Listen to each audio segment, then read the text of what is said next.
Big shout out to everybody out there in the Shark Tank. Big shout out to everybody out there on the back street. Y'all know what time it is. Y'all know what time it is.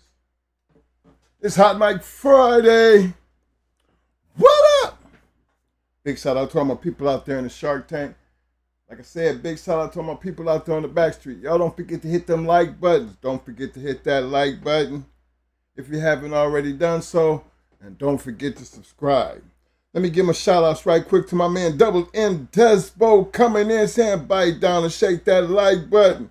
Big shout out to my man Welsh Pitbull Max Supplements in the house. What up, Welsh? Big shout out to my man Bloodthirst #1, aka Havoc 360 in the house. What up, fam? Big shout out to our main man, Mr. Derek Lockett in the house. What up, fam? The one and only, my man, Mr. William McNeil in the house. What up, fam? Let me see here. I got Nation's Best Kennels in the house representing. What up, fam? I hear you, Nation. I hear you. Yo, big shout out to my main man, the Insane Honey Badger in the house. What up, fam? Hey, man, again, I appreciate everybody for showing out with me tonight. Y'all know, before we get started, y'all see what the conversation is. You know, we're going to be getting on the bus. So y'all know what time it is when we got to get on the bus. We're going back. We're going way, way back. We're going to talk about some things because, you know, again, I've always been a true believer, you know, in order to know your future, you got to kind of really understand your past. And we do that a lot around here. But today we're going to be talking about the leveling up part. Because in the past, there was just certain levels to this game. We've said this a couple times, but, you know, it helps me talk about what the future looks like. Because like I always tell y'all, once, you know, my past used to have a future. You know, from my standpoint, I'm back there. I don't know what the future holds. But once you live your future, you can look back on your past. You get a better understanding. Okay, things was done different back in my day than what they, you know, are today. A lot of things, parenting, economics, technology, everything is different. But even then, you had to, like when we sit back and we look on them things like the past, when we didn't have computers, when we didn't have cell phones, you know, how do we communicate? How were we able to get around and communicate? See, there was a lot of things that y'all have today that we didn't have back then. And then some of the stuff that was coming in was like still being developed, you know, and as time went on, things got better. Times got better. But when you're looking at the American Pit Bull Terrier community and the growth of it, and why, you know, when we speak on them, we talk about there's different levels simply because, you know, back in the day when the men didn't have the cell phones and things like that, you got to wonder how they communicated to be able to, you know, it's not like some stay right down the street from each other or in the same state. But then a lot of things were going on outside of the states, you know, where as time went on, our communication, our ability to grade our dogs got better. Because a lot of these old shows, the men traveled to these certain places when they had dogs right there where they were. So what made them travel? You know, there's things that as this game progressed and people started communicating and they knew they had to travel.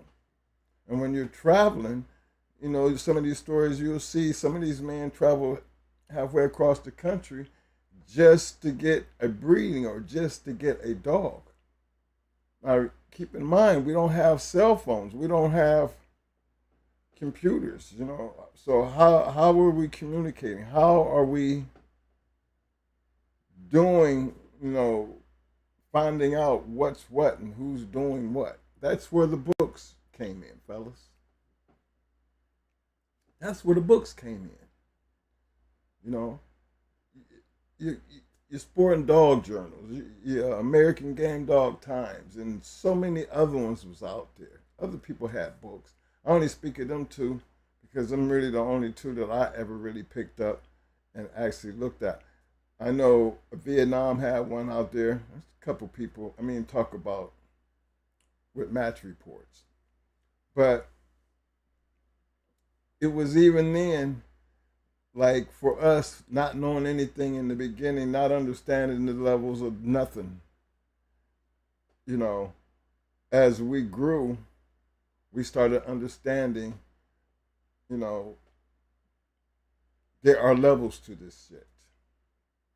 Not just the competition, but all the way down to the breeders. You know, trying to level up.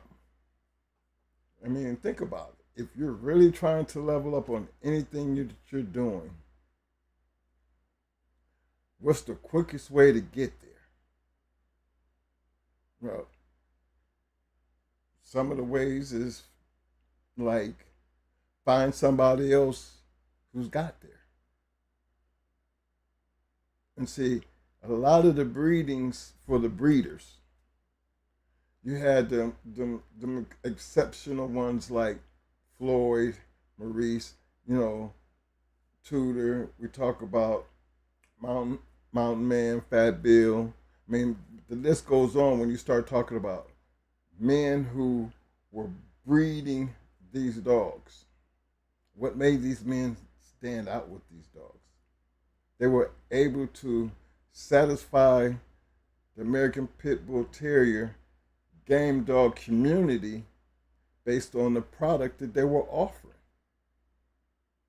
You know, whether some of y'all believe it or not, you know, it's not paper to paper or for them back then. And I can truly tell you that because, again, look at some of the men that were still living and the people that we were running around and as many of the conversations that we've had and we've listened to, because things like that, you know, when you're sitting around a bunch of older dog men, like it was for us, Mo was quiet, but he wasn't very quiet because he wasn't afraid to ask questions. You know, Mo was always one of them that would sit there and say, "So, hey, so why did you take so and so and breed the so and so when you could have bred the so and so that's right there in your backyard?" You know, them type of questions. And you know how flamboyant this game is. You know, you get all kinds of answers. Some they might not have liked it, that person, or they might not have thought nothing of that person. But it just brings me back to, you know, when we be talking about leveling up and then we talk about the fast lane. Not everybody, just think about it, not everybody was a fan of the journal. And maybe that's why, you know, there's so many people that's unknown. You know, you speak about a lot of guys that we really don't know about that had dogs or were breeding dogs back in the day. And they really never got the recognition that they, you know, you felt like they had, but they had the recognition for that area. And there was a lot of that, gentlemen. That's why I can't sit here and tell you we knew everybody. But what we did do in the time that we was in there, we met a lot of people who were I was considering the fast lane simply because you would run into these people a whole lot more. You could find these people and see what they're doing in the journal. You can you have a number if they want to be reached, or you met them somewhere and you can call them and talk about things. These things were what I was calling different than what we was actually doing in the very beginning, like when we started out in North Carolina. Even though we dealing with these top dog men, we're too young to the game to understand. Was they really trying to take advantage of us, or was they actually giving us an opportunity? Because when I look back on it now, with the 3 wins we had, 4 wins that we had just in Carolina, it was funny because they were the ones that was coming to get us, taking us to these different places, even there. And it was like, you don't know much, but you don't know the people, so you don't know their status as far as at what level we were dealing with. You didn't really, for us, we didn't understand the levels to this game until we got into Ohio. But for them years that we was down there in North Carolina, where levels didn't exist, conditioning didn't exist, pedigrees didn't exist, it was just all about the dogs. How good are our dogs? And when you confident like that, somebody say so and so doing this, want to do that, and we go get him. Yeah, we go get her. That's is that because we didn't understand the level of the game? It wasn't even about understanding the level of the game. We didn't even know there was even levels to the game. That's first and foremost. So with them wins, and you think about it, once you got smarter, and then you look back on and you see some of them people's names and books and stuff, you kind of be like, damn, was they trying to get one over on us? I wonder if they put that situation in the journal. Because by the time that we got to Ohio and started realizing all the shit that we missed out on, and we go back and think about, well, damn, was that champion Thor bruiser beat up? Was it that Thor? There's a lot of Thors. But for, out of Carolina, it was a champion Thor that we went into, Bruiser Smash. I'm wondering, is that the same champion Thor that I seen in the journal when I start looking through the journal as we got bigger, or his daddy's brother? I knew it was something. Thor. Was he champion Thor? It was champion Thor, Smeller's littermate brother. Because Bruiser was off of Smeller. So you think that's why they did it? Or did they know that? See, I don't know if they knew, because anything Powell was behind. He might have been down there talking junk.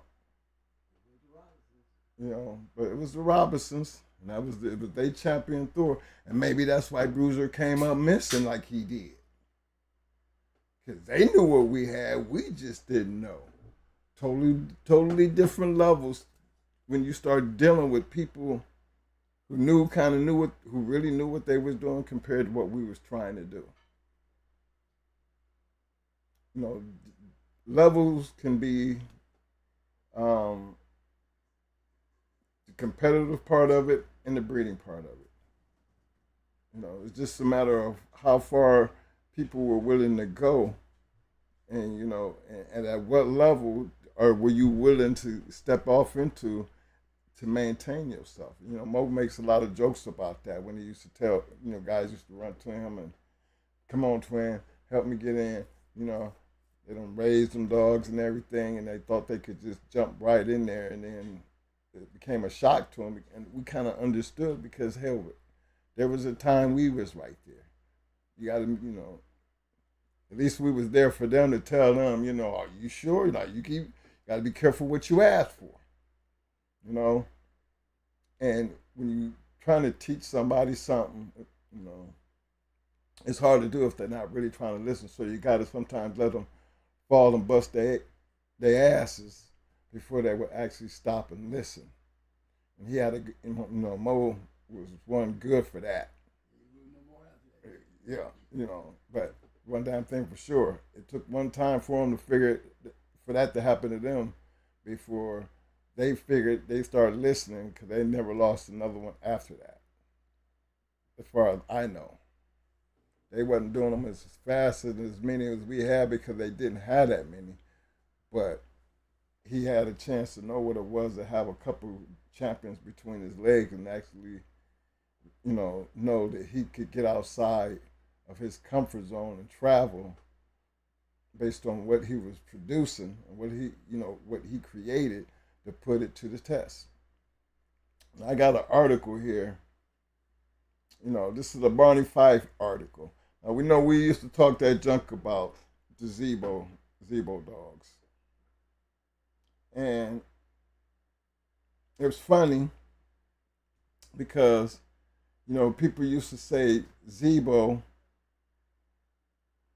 you know, he couldn't produce nothing. You know how we always talk about every dog that we had, we've always made sure that we had some Zebo in it. So, before I get into this article, because I see some new faces in here and I don't want to forget none of my brothers. Big shout out to my man Don. What up, fam?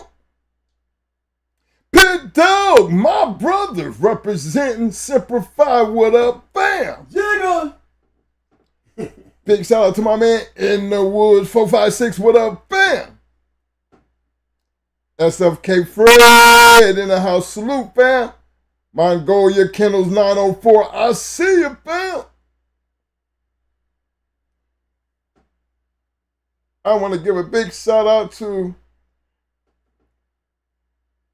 Mr. William Torres in the house. What up, fam? Yo, I see Strictly Business Kennels in the house. I don't know if that's the Strictly Business I know, but it's a pleasure to have you. Welcome to the Shark Tank. Bam! We're immune! That's right, baby. Chest to chest, camp versus camp. Salute GHK in the chat. I see you, bam! But yeah, let me tell you about this, this article here, because it's going to give you a little insight based on some of the things that we've talked about. And think of the timing in the years. Because for this to be a conversation, I think this article was in the 1993 edition of Game Dog Times. Again, if you don't have Fat Bill's American Pit Bull Terriers Game Dog Times, you need to get over there, see if you got anything available, and make that part of your collection. I mean, it's fun reading, and I'm always reading all the books, from schoolboys books, and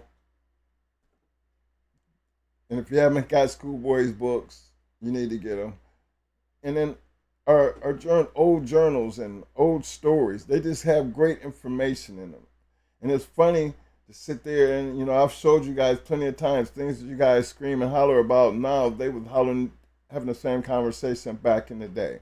But let me get into this Barney Fife thing with Zebo, and we're going to come back, because I know it's going to be some conversation. Hope y'all can read that. And this is called an update on Zebo dogs by Barney Fife. A number of years ago, I wrote an article and explaining what attracted me to the line of bulldogs and what were the strengths and the weaknesses of the Zebo bred dogs. The attraction is a freaky biting power, and the major fault is the lack of endurance and gameness, which I believe they are related. So how is the strain doing?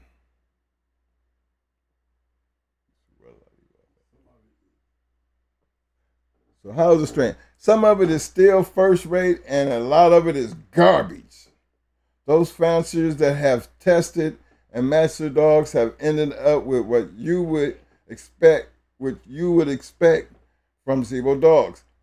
That is something that comes rocketing across the pit and bite bullet holes in the front end.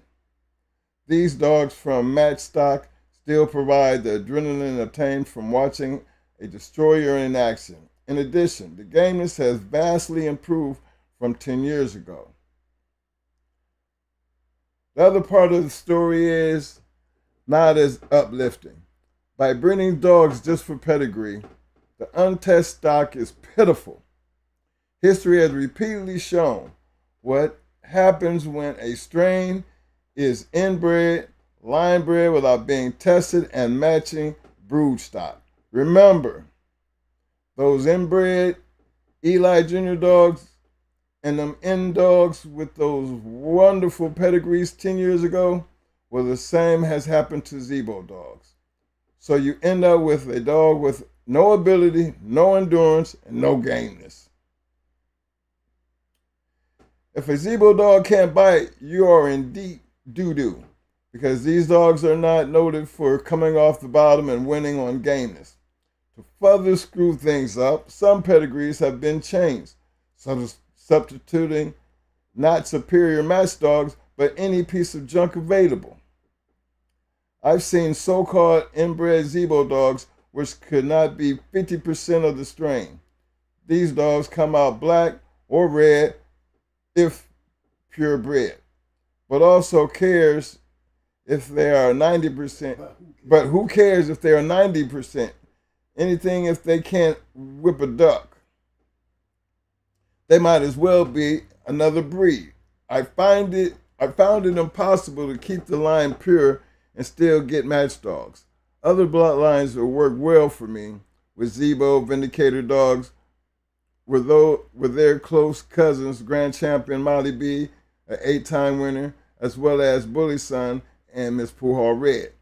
Supernat used Steph's Grand Champion Angus and Charlie, Champions G's brother, with success. Tar Heel Matt has crossed the blood with Cowboy, Chavo blood, and he probably has the best collection of Zebo match dogs anywhere today. Some of Dave Adam crosses are still around and can fight like hell if bred from match stock. So the update is that there are still some good Zebo match dogs out there. Just be careful about how they are bred and who is breeding them. Sincerely, Barney Fife, BF. Now, y'all hear this in that conversation, that just in what he wrote, that's his opinion. But it's a true opinion. It's a true opinion. Because one thing we even knew prior to, and this was back in 93, remember, we bred to Grand Champion Ace. And we know that Charlie was on the yard, but so was Angus. And Supernat had them both. So it's just them little funny things that, when we sit back and we look at, all right, and they're breeding like they're breeding, you kind of got to understand what they're doing and how they're doing it, and then try to understand the purpose of what they're doing. And like for us, when he opened the door, when we look at, Grand Champion Ace, we look at Ace a little different because we don't see Charlie. We see Angus. And Angus was a champion beater. So we kind of like, when you throw that in there and you have a chance to breed these dogs and where you can see for yourself, you can make your own, opinion on how you feel based off the information you know. Yeah, Zebo was in Ace, right? Right. So it's kind of like we couldn't go wrong anyway. But the funny thing about it is, he mentioned the pedigrees and how people were breeding and then untested things and all that kind of stuff, and how that puts a bad name even on a bloodline because of what other people do. So y'all come climb on this bus with us right quick because we fixing to go back in the day. And we're going to work on that. Because when we go back and get on the bus, we got to work our way back forward to see how do you take care of the things that was still the problem from way back here. Way back here. 1993. And they say 10 years before that, that's 1983. You know, that's a decade going by. And you get a chance to look back on the history from 1993 to 83 and say, okay, there's nothing there, there's nothing there. Or yeah, you can almost, with all that just going on, there's certain people that's standing out. Pay attention to the ones that's still standing out. He's telling you the ones that are still standing out. It's evident that they're still having good dogs. And why? They're still having good dogs. Not everybody's doing that because there's so much other bullshit out there. There's very few of the real Zebo good dogs. Now, that's the same shit we deal with today. And see, that's why I feel it's necessary because Mo got an email about the level of, is this the different levels to this game. And maybe we don't explain it well enough, but I felt like this, this right here would help me out, at least get this situation started.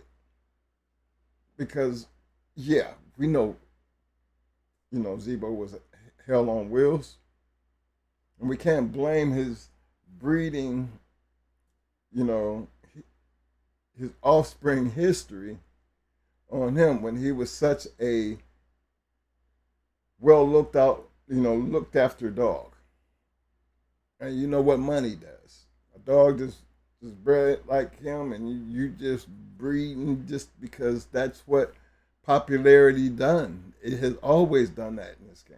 Everybody's gonna think that you can go get some Zebo blood and now you're gonna do it your way and then, you're just throwing dogs together and thinking you know what you're doing, and then you're not the only one doing that. So now you just got a whole bunch of, like he said, pitiful trash, straight trash. Okay, so if it wasn't working back then, gentlemen, it wasn't gonna work in our time because we was around in 1982.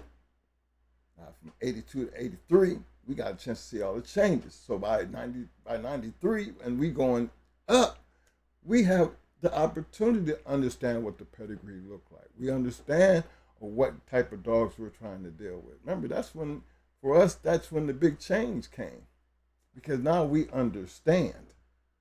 Now we're out putting in the work, and time and effort because we're looking to level up.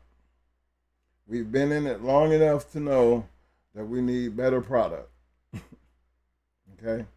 That's why we're on the bus, because we're going to go over this better product situation so we can understand the levels, and then we're going to try to associate what we're talking about and have just a quick glimpse into the future of what that's going to lead to. Because the answer actually is sitting right here based on a letter that was written back in 1993 by Barney Fife.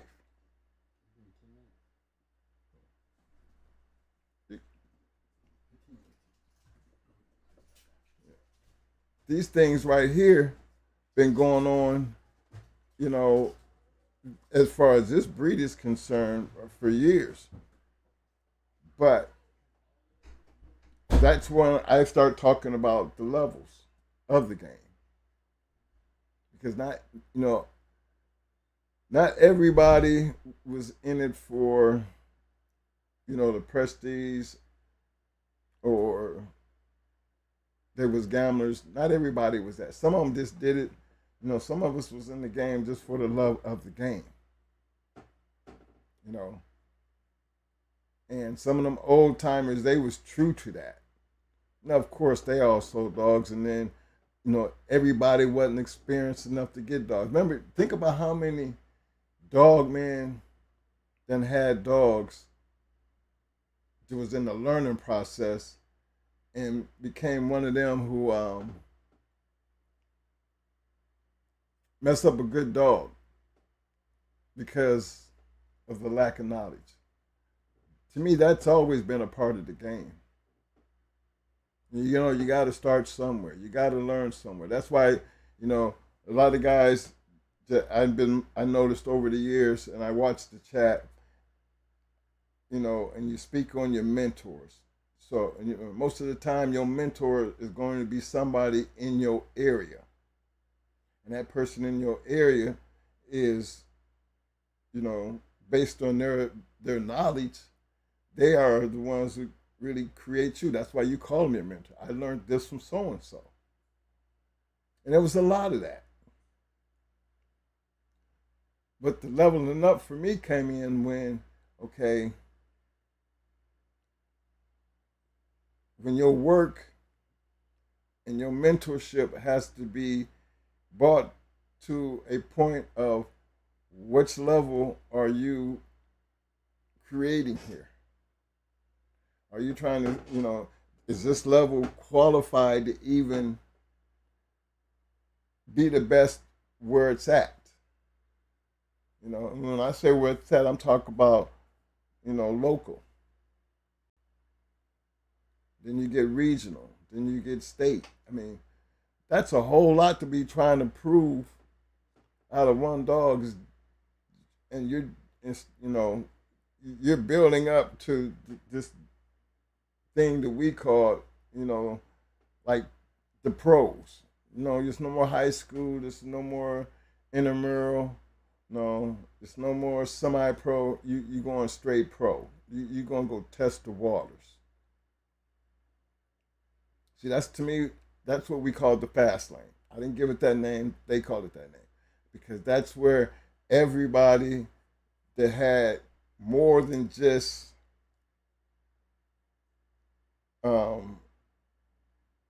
experience, they had the dogs.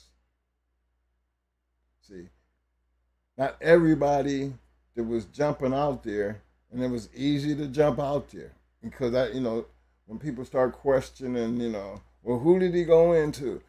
Look, you can grab the journal, and Mo done showed you there's a whole lot of names up in that joint, and they got a winners column and they got a losers column.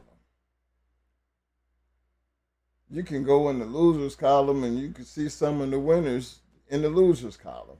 But then one thing that you learned about that if you was to ever grab them and take a close look, you're going to see over the years some familiar names.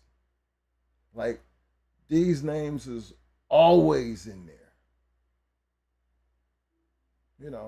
They was always in there. They were always producing something and putting it out there. And actually there was a lot of them, man, that they just wasn't into selling dogs.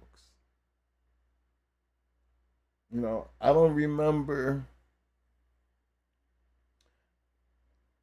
Yeah, I kind of remember how we got up with Supernat because we were actually trying to get up with Izzy. And Mo told you they was already on the road and Izzy didn't answer the phone. But when you start talking about them kind of guys, look what the kind of guys they're searching after. They're looking out there. We're looking out there. Most of us was out there looking for working stock. That's it. Working stock. Working dog stock. So that's a start right there when you're trying to level up. It's not just what's in your area. It's not just what's accessible to you. What you're using now is you're using resources and your research because now you have an idea of what kind of product you want and can it fit your purpose. Now, I'm speaking from back in the day on the bus. And we go back here and we have to understand it. That didn't just start in 1993. It didn't just start in 1983. We just had our last show, and we was just showing you where it went back in the time when there wasn't no color. It wasn't no GRs and CHs. These was just regular dogs and dog men. But if you pay close attention, you seen the same names on all the pedigrees of these great dogs.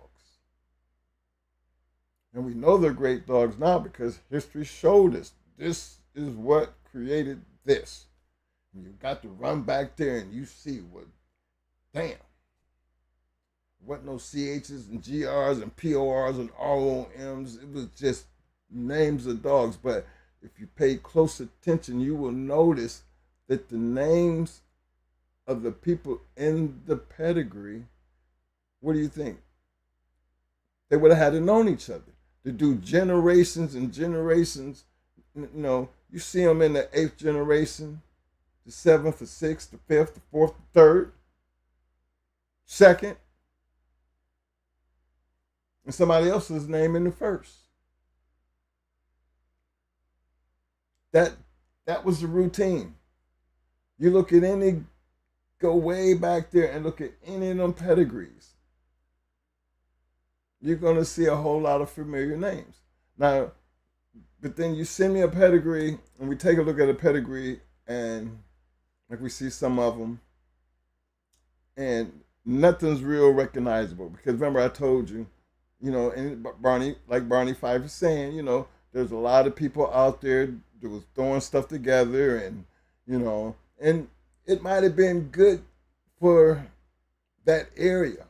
Does not mean that it was good enough to look like these other pedigrees that we're looking at, simply because these other pedigrees, history has shown you, this is the value of that work. You can see it. You can't do every pedigree like that from back in that time period. Not every pedigree, the man is sitting there telling you. That's just people just throwing pedigrees together.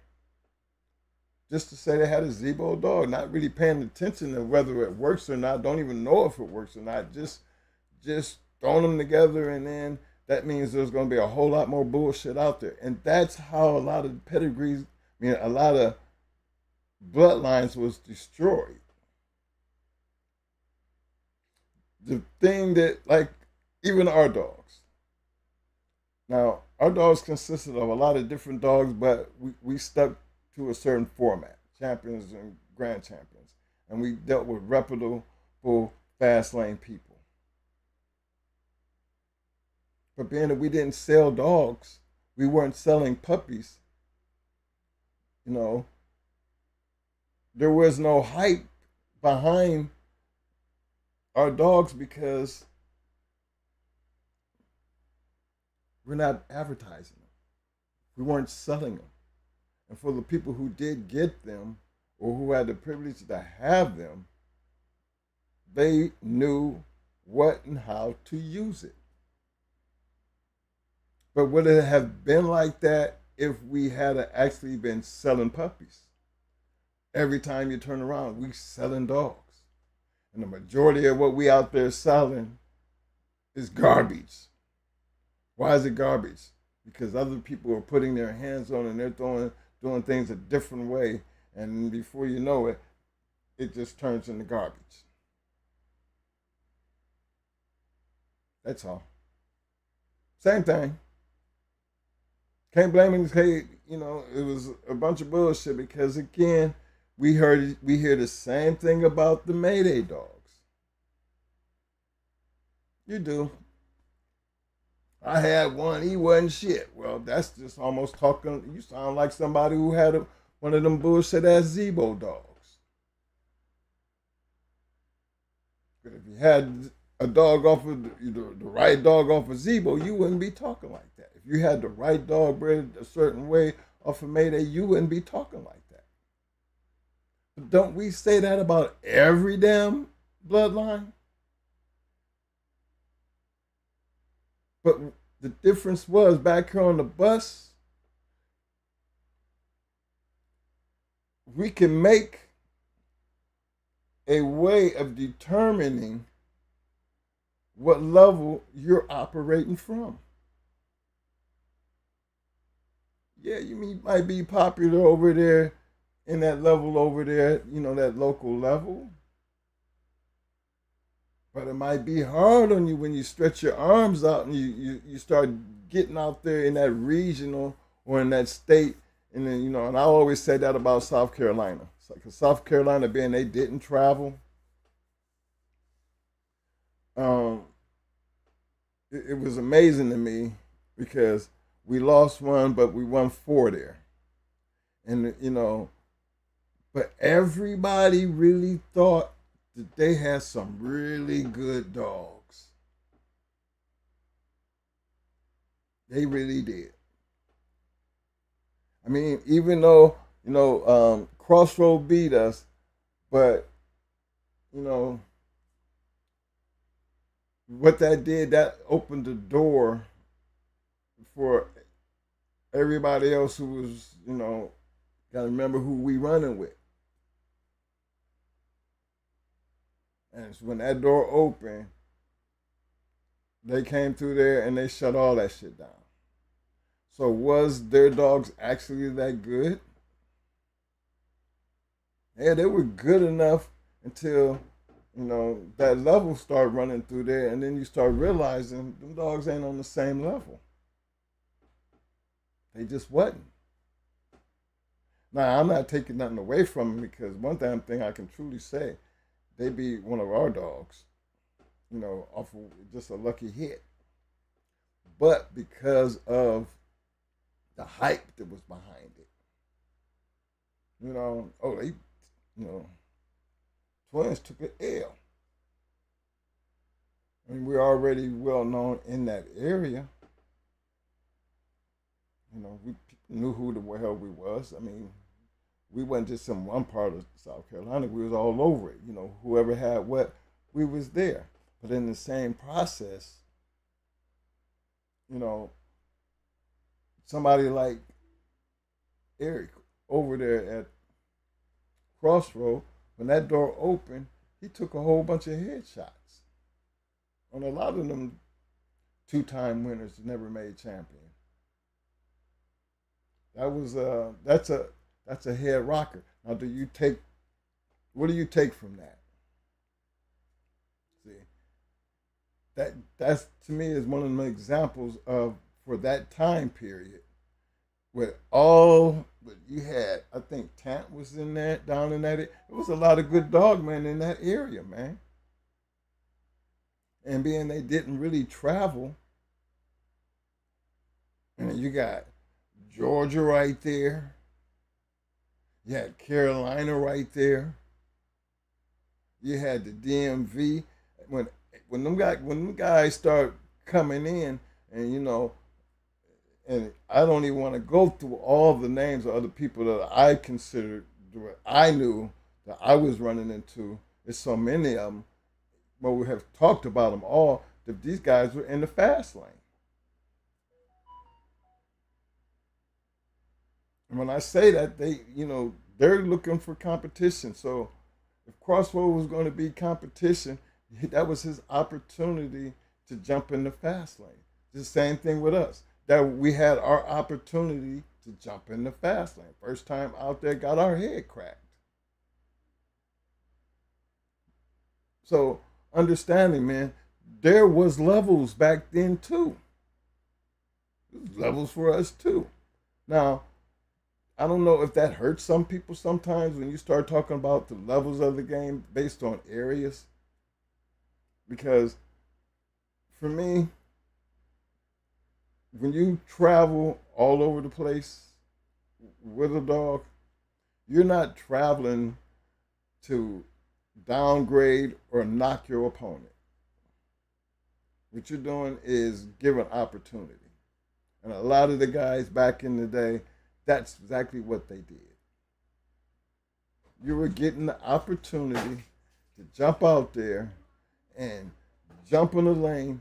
And once you had your foothold inside the lane, you knew what it took to maintain and stay in the lane. Those are ones who became, what I would consider some of the better dog men that we talk about in these pedigrees to this day. Strictly business. Strictly business, for one.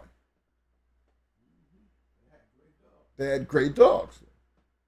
Dead serious. DSK, they great dog. Man, don't get me the name of them, because I'll be the Undertaker, the Untouchables, Super King. Man, look, there was just a level to the madness. Now, I know I hear people, well, there's a reason why you ain't getting a journal. Well, that's okay. This don't have nothing to do with your reasoning why you didn't do what these people were doing. What these people were doing didn't make what they were doing any better than what you were doing.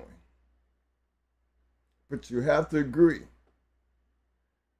The level at what they're doing at, you are nowhere in comparison to that type of level. Because if you were, you would take a chance and jump out there and have the product to stay out there.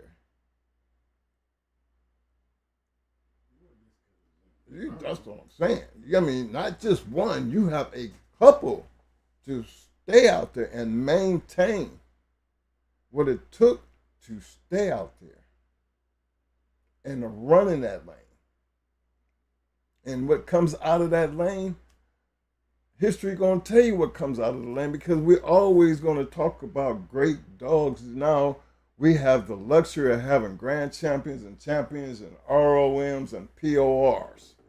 And for our little time period, for while we were doing things in that time period way back then, guess what? They even had records and show news and all kinds of stuff that was going on. Everybody could keep tabs on everything. And again, we didn't have no computers. I think we was just getting, because I remember it was in maybe late 80s, early 90s when we actually opened up the Yard website, if I'm correct. And it was way back then. And that's the other thing. We had the Yard, Going Hard Kennels, the Yard website. But that opened up the doors because it drew people who knew us out there, had a way of getting in contact and coming to the Yard, and it just opened doors. But again, we still wasn't selling dogs, but because of who these people were, we felt comfortable on selling them the dog because we weren't open to the public. There's a big difference. And you taking this and now you running this up until right where we're at right now. This thing called, what do we do now when things change? Because we living back here on the bus. My argument has never been about what people do with these dogs in the future, because y'all know the times, y'all know the risks, y'all know the era. Understandable. But I don't understand is, how do people spend money? How do people sell these dogs under the impression of something that they're not? I'll tell you why. Because you don't have a grading scale. You don't have a level of grading these dogs at all. Not compared to what we were using back in the day. Now, I'm not speaking on everybody, so don't everybody jump out there. I don't know what the hell I'm talking about, because, this is 2025. This game is not the same game that it was in 1993 or the 80s or the 70s. We know in 2024 things really changed, but we at 2025 now. The basement ain't going nowhere. Ain't it ain't went nowhere since 2020 2004. But times did change. It took a couple years before the journal fell off.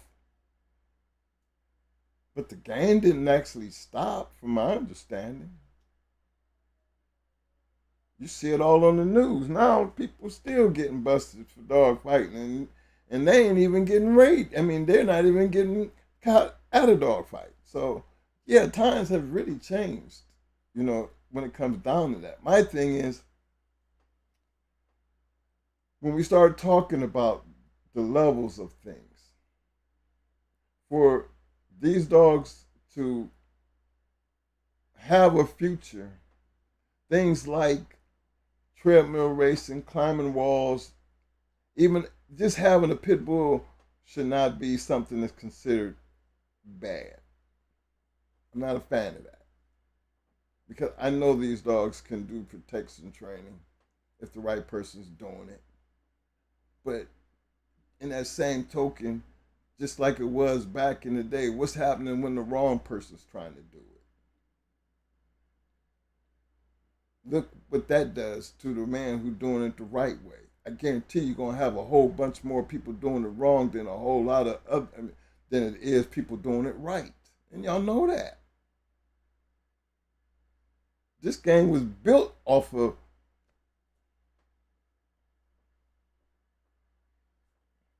the difference is, in the past, you had to put in the work, and even when you put in the work, you opened the door for other people to come in to put your work to the test. To me, that's what happened to Crossroads. When he opened that door, you feel comfortable to let them in. You make you stop and realize, hey, that's a whole new different type of ball game they playing, which it was. And it wasn't just Crossroad that just suffered them, went through them time periods. I know a whole lot of guys that was trying to come up and trying to get in there, and all them damn wasted ass breedings. All that wasted ass time. But one thing I can tell you, that if you pay close attention about the things that we talk about here, that's why we get on the bus, because I go back here and show you. Look at the names, look at the people, look at their work. I mean, it's for me to be in this community, their work back then should be admired. War Eagle, Harry Hargrove. You look at his pictures when he was out there, and look at him in his last days, and he never lost the love of the dogs. It's a whole lot of them out there. When I see the young Floyd Boudreaux, and then I see the old Floyd Boudreaux, I just think about all the dog history and the stories that legendary man had so much to do with the history of these dogs. There's a lot of that out there, fellas. But one thing we cannot do as a community is act like the things that we be saying to y'all is something that we made up. The things that we actually be saying to y'all are actually factual if you really just do your history and go look for yourself. The thing is, based on what you find out when you put in your research, which one you fixing to be. Who you fixing to be.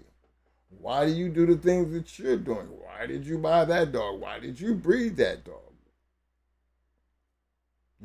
These things have always been a part of the community. But we've always had a way of getting answers. But we're talking about different times now. And I'm going to leave the future to you. What I'm covering is so everybody understands there's levels to this. And if you're young and you're new to this game, you need to get that out the way early. If you don't know what you're hearing and all this seems brand new to you, you need to pump the brakes on what you're doing and go check your history. Because what we're trying to do is save you a whole lot of time, money, and headaches. Because in our history and our past, we knew what we were able to do and how far to go when we were doing it. And if you wanted to do it, what it took to be able to do what we were doing. That same concept and way of thinking don't work for everybody back then, and it sure is not going to work now. But if you are in it just to do like Barney Fife said, it's going to be trash. No ability, no endurance, no gameness. And who in the hell is breeding it? That's supposed to have been off of Zebo? Bloodlines got ruined that way, gentlemen. Bloodlines were basically depleted doing it that way. History gonna show you that. But then that's why we're gonna talk about it on this Hot Mic Friday. I'm gonna turn this over to Mo. I just thought I'd just bring that article in because I thought it was very interesting. Because I hear him talking about Zebo sometimes, and how everybody felt. And then to know, if you go back and look at, it was some people breeding this shit the right way that it still was working shit. But because he was so popular, it was so many people doing the wrong things with it that it was more being done wrong with it than it was being right. And I heard that same conversation when it came down to Mayday. And I don't understand why y'all don't hear that same conversation when it comes down to G or any other dog. Because nothing is ever meant to last. But it's like dealing with fine wine. Once you got the recipe, it don't do nothing but get better. I can tell you, even some of the finest wine, it took some work and it took years to get it there. It wasn't something that just happened overnight. So let me take a look and see what kind of who I know. I got a whole lot of new faces in here. Okay, I think let's see. I got Don.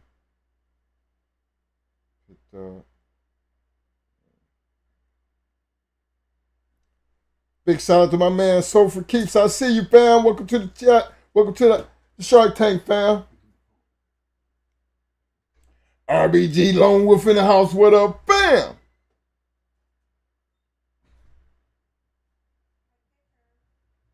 $517 SEK. I see you, fam.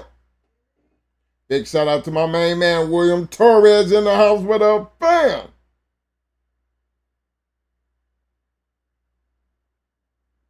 I feel you, Strictly. 229 New Age, Strictly Business, Kennels. I see you, fam. Big shout out to my main man, representing the D, Chico Nicholas in the house. What up, fam?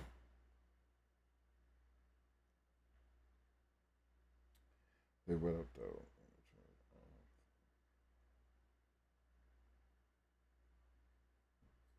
Chico, how that dog doing? Chico said, what up, though? Wonder Twins has something for you. I thank you for what you did.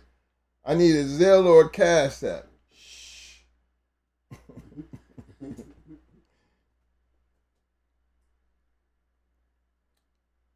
Anytime, Chico. Anytime, fam. Let me see here. Big shout out to my man Johnny Rockets. What up, fam? My man Eli Monster in the house. What up, fam?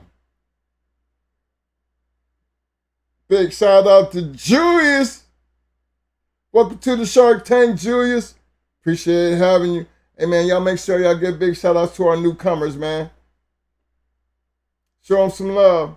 Big shout out to my man Cal Henderson in the Shark Tank. Welcome to the Shark Tank, fam. I see you.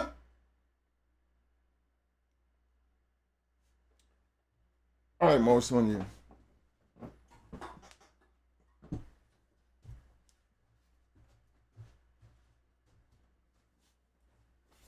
What up, everybody?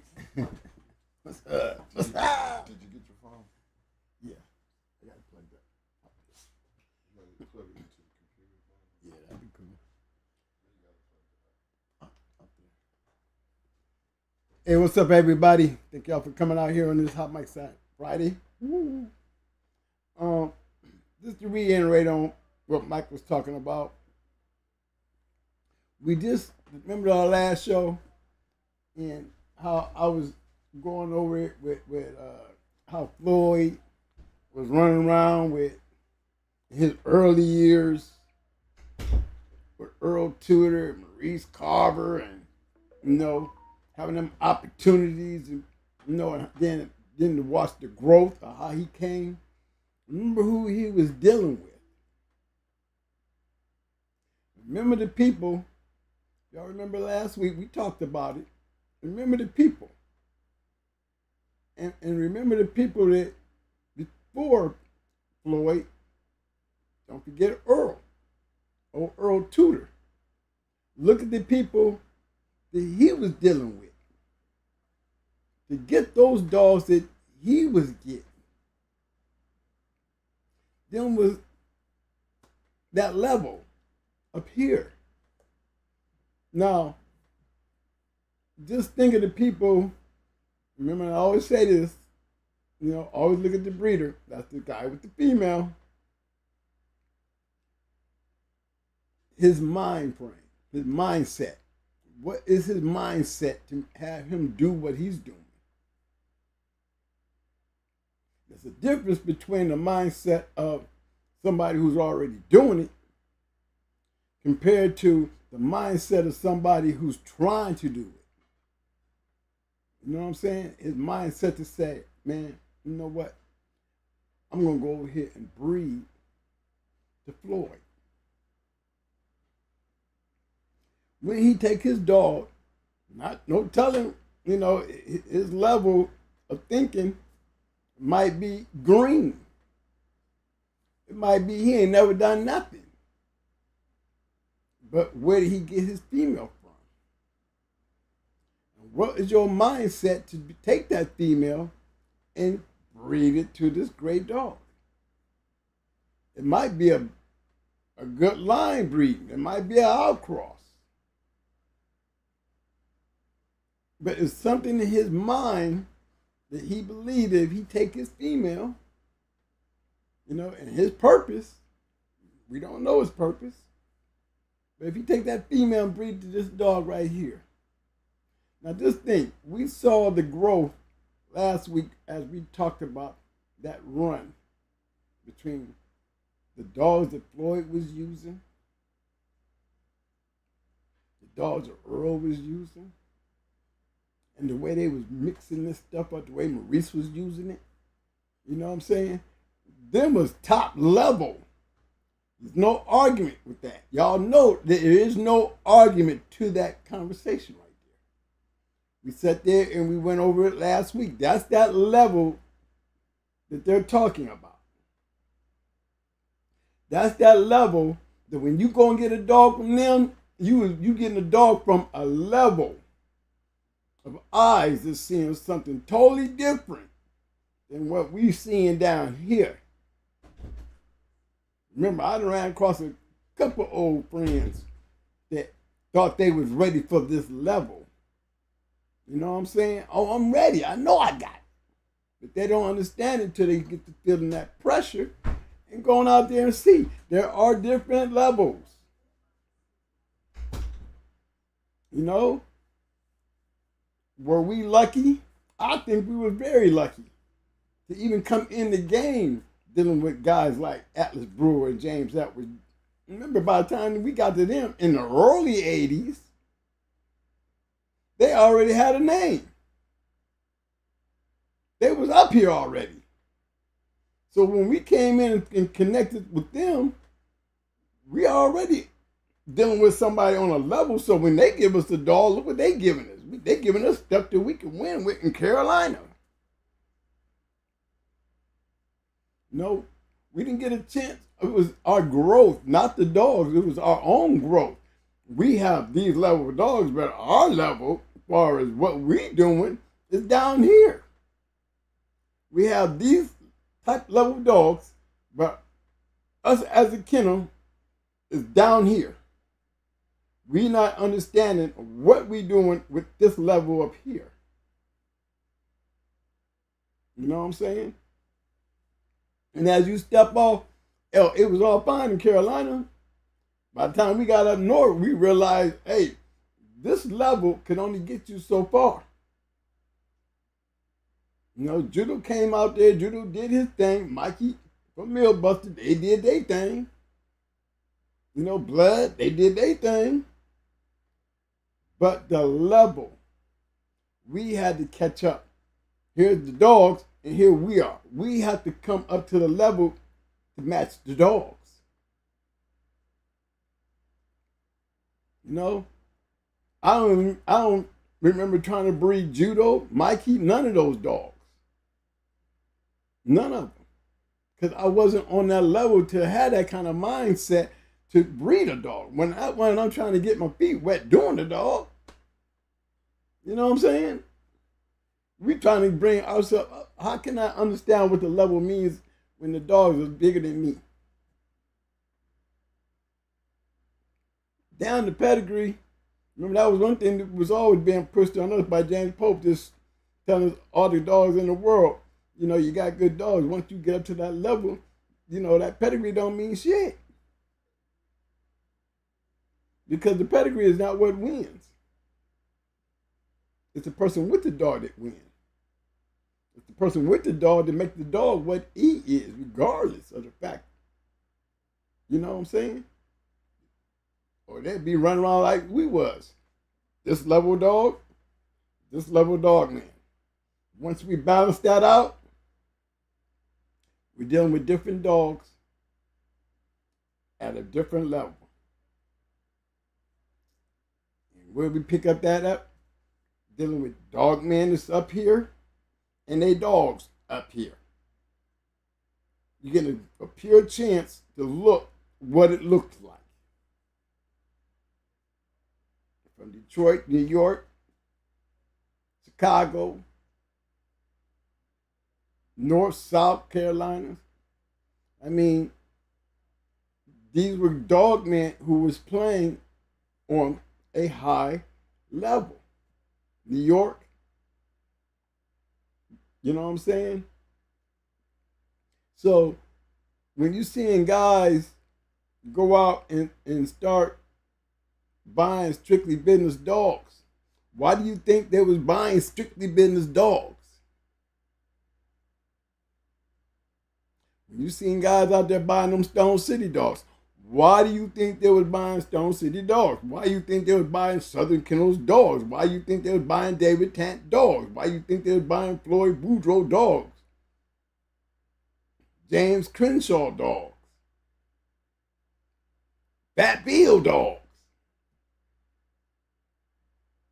And then out of one of them down here, they are all up there on a higher echelon when it comes to a level. They're on a level, their dog is on that level. Now, when you start talking about fast lane and levels, there's a fast lane and there's a lane a little bit under the fast lane. And if you want to dip up in there and try the fast lane, you're at your ultimate goal to win. To be able to jump up in there in that level and produce some dogs of your own to get out there and get on that level of those great dog men is a accomplishment. It's an accomplishment. But if you're running around paying attention to those top levels, you get to understanding what they're doing. If you're smart, you try to follow the lead because they already got the lead to get there because they're already there. Well, I need to know what they're doing to get there. Cuban Missile Link, Shady Days. I mean, all these great kennels, DSK, LG, Koi, every single one of these guys I'm speaking about, at some point, they was down here. Down here. And as they developed, kept going higher and higher. Now they're here, and now you got people knocking on their door, buying their dogs, and watching their dogs go out there and become great dogs just off of this level and being engaged in that level. They're coming up. You know? And remember, that's the key. That's why we need this level down here. We need this level down here. We need this level down here for it to grow to this. See, that's the part where everybody missed. Like they're so embarrassed or they're so ashamed that, you know, that their name can't ring up there with these high level dog men, to the point that some of y'all become haters because y'all want to be there. You want to be planted there, but you know you really ain't there. But you want to feel like you there. So when we speak of these things, and then, you know, your name or something you're trying to say or something you're trying to show comes into the conversation, you know, you feel like, you know, when somebody say, well, you ain't got to that level yet, you feel like there's something wrong with what they're saying when it really is not. You can't put yourself at a level unless you've been in that level and put the work at that level and show your work. You ain't got to talk about it. You ain't got to talk about it. They're going to talk about you. Victor went many years messing around with LBK, Latin Boy Kennels. He was one of the Latin Boy Kennels. He got tired of losing. He upped his game. He changed his whole program. You know what I'm saying? And he was just lucky enough to run across Mr. Hollingsworth. Lucky enough to get those type of dogs. Here he is. You got Mr. Hollingsworth and David Tant, two top levels. Top level. Hollingsworth, what is he using? Patrick dogs. Top level. Top level. Again. So what did he get out of the deal? What you think he got out of the deal? One thing we know about Mr. Hollingsworth, he'll go down into the history of the dog game. If we didn't know him, we know him now. He was a top level dog man in his breedings. That's for damn sure. Because that's his name we see on Dolly. That's his name we see on Polly. That's his name we see on Mayday, Choice, Dragon Lady, Brat, all the other 14 champions after that. Really 16 now when I can grab up little Mayday. Now I can name 16. All sons of Mayday. All top level dogs from different people who probably started down here, got their hands on one of them dogs, and bought them right up here. Hardcore Kennels, another great kennel. Getting dogs from him. Look at Pro Set. Talk about pro set down here. What did he go do? He go right to the top lane, fast lane. Got the money. I'm going to buy me some fast lane dogs from some fast lane dog men. Came out of there with May. Started messing with hardcore and started coming out of there with them dogs coming off of Morocco. You know what I'm saying? Not just May, now you got Champion Sugar. He had another champion, I forgot what his name was, but I know he was off of Morocco. I mean, maybe not Morocco, I think it was Mystic. But look who he's getting his dogs from. Dogmen. They not only were they great dogmen, they were great breeders. Great breeders.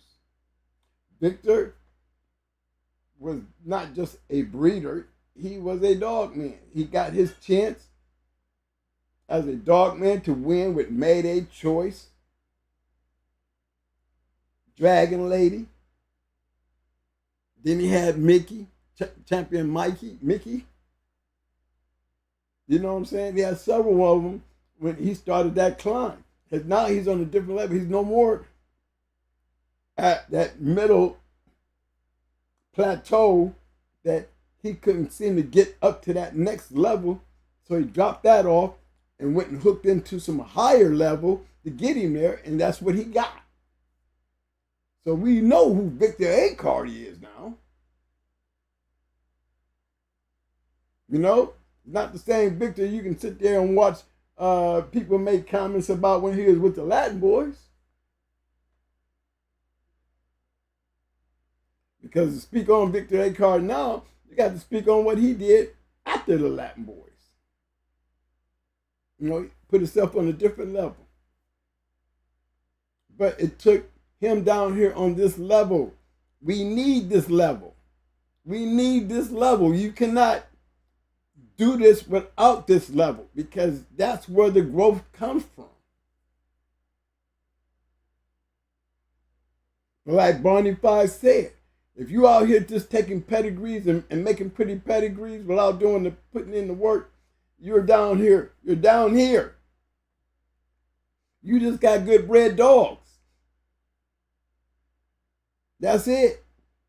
And if you ain't checking them right, you're going to be right here with these good bred dogs that ain't being checked, ain't being tested, ain't doing nothing but having a great pedigree. And anybody that buy your shit is going to be down here. They're going to be lower than you. They're going to be lower than you through your lack. Your lack. Great pedigree, but ain't worth a damn. Because you're breeding papers and not dogs. Okay, and this is how bloodlines get watered down. And this is what Barney Fife was talking about. So we need those lower levels. It's the only way those lower levels become better and become top level by growth. So just because you're down here don't mean you ain't shit. You don't. What it means is you have an opportunity to up your game to a higher level. You know what I'm saying? And what is that higher level? Remember, we on the bus. We're back here. How far back is we? We on the bus. So we so far back, and we got y'all back here with us. Take a look. Take a look. That's all I'm pointing out. Well, all the proof is right there. We don't have to look into the future. We can look right exactly at what it was then. And literally show you how he started here, and then all of a sudden he got up here. Why did he get up here? Floyd Bourgeois, how did he get there? We know how he got there.